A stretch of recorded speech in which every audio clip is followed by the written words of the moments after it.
On va aller tout de suite en Ardèche à la préfecture, donc à Privas, pour rejoindre Christian Grangis. C'est le patron du Front National dans le département. Bonsoir Monsieur Grangis. Le Front National n'a pas d'élu ce soir. Je voulais avoir votre réaction. Bien écoutez, nous nous attendions quand même tout de même un petit peu, mais malgré tout, partout où nous étions présents, c'est-à-dire 12 cantons sur les 17, au second tour, c'est la première fois que nous étions arrivés à ce score, à ces scores-là, puisque la dernière fois, nous avions simplement 2 cantons où nous étions au second tour. Malgré tout, nous amplifions nos scores en général, ou au moins nous le maintenions. Nous le maintenons, et c'est déjà une belle prouesse compte tenu des difficultés de cette campagne électorale. Monsieur Grangis, j'aimerais savoir qu'est-ce qu'il manque aujourd'hui au Front National pour franchir cette barrière du deuxième tour?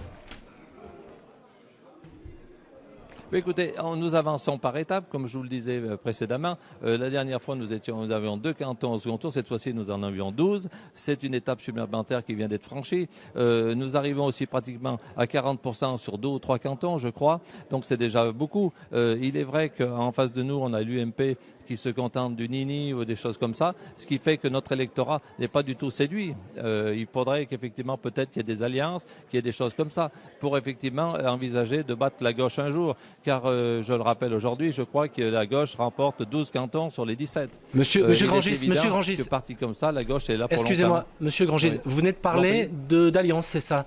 Aujourd'hui, vous faites le constat qu'il est temps pour le Front National de passer d'une culture, je dirais, de la critique quasi systématique à une culture de compromis? Non. Mais écoutez, il y a longtemps que nous, on a proposé des compromis, etc. Ça s'est vu notamment dans les régions à une certaine époque. Nous ne sommes pas contre les compromis. Mais écoutez, pour faire un compromis, il faut être deux.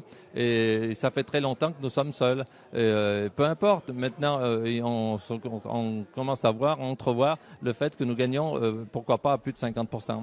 Ça nous arrive déjà dans pas mal de cantons en France. Et je crois que ça va s'amplifier, même en Ardèche. Il y a un moment, vous savez, où les électeurs UMP vont comprendre que c'est un sans issue. Voilà. Donc, ils vont se rapprocher de nous très rapidement. Ce qui se fait d'ailleurs depuis une dizaine d'années. Merci beaucoup, Christian Grangis, d'avoir réagi sur l'antenne de France 3.